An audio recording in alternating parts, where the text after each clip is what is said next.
Bonsoir Alexandre Sommer-Chastelet. Bonsoir. Vous êtes membre de l'ONAG, l'Organisation des Nations Autochtones de Guyane. 15 recommandations formulées et l'ONAG a souhaité en mettre en avant 2. D'abord, une surveillance de l'intoxication au mercure des populations autochtones de l'intérieur.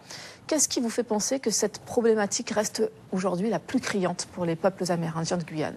Mais elle est très criante puisque j'ai eu l'occasion d'aller plusieurs fois sur le fleuve et j'ai pu voir notamment dans les nombreux villages amérindiens des cas d'enfants en fait, qui ont été contaminés par la pollution donc, au mercure du fleuve. Il y a des taux qui ont été révélés importants sur la base de prélèvements de cheveux. Donc c'est quelque chose qui est toujours d'actualité. Et à l'ONAG, on se félicite que cet avis a été rendu puisque c'est le fruit d'un long combat que nous menons.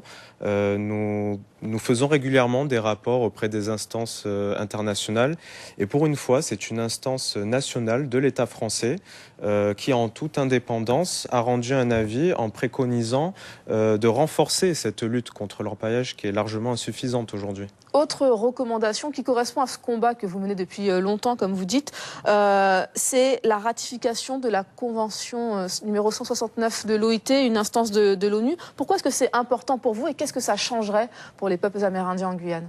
Bien, cette convention donne un cadre juridique vraiment pour les peuples autochtones de manière générale au niveau international. Donc la ratification par la France permettrait déjà d'avoir une protection renforcée, c'est-à-dire contraindrait la France à se pencher une bonne fois pour toutes sur une véritable politique publique de protection de la santé des habitants en matière de lutte contre l'orpaillage, mais aussi la reconnaissance de nos coutumes, de nos us et coutumes, favoriser la participation au processus décisionnel des communautés autochtones, et puis le droit collectif foncier qui serait enfin reconnu sur le territoire guyanais, puisque nous avons un droit ancestral à accéder à la terre en Guyane. On rappelle que ces recommandations émanent de la Commission nationale consultative des droits de l'homme. Et dans cette expression, il y a un mot qui interpelle, c'est consultative. Est-ce que vous n'avez pas peur qu'une fois de plus, ces recommandations restent lettres mortes ? Effectivement, on parle de recommandations dans le rapport rendu par la CNCDH. C'est un combat que nous menons, effectivement, là je vous l'ai dit, c'est une instance nationale cette fois qui se positionne. Donc on se rend compte qu'au fur et à mesure, l'étau se resserre sur l'État, qui accumule le nombre de rapports et de recommandations. Oui, qui accumule. On se rappelle justement de l'an dernier, ce rapport d'une mission parlementaire avec 37 recommandations. Jusqu'à présent, on peine à en voir les effets. On peine, effectivement.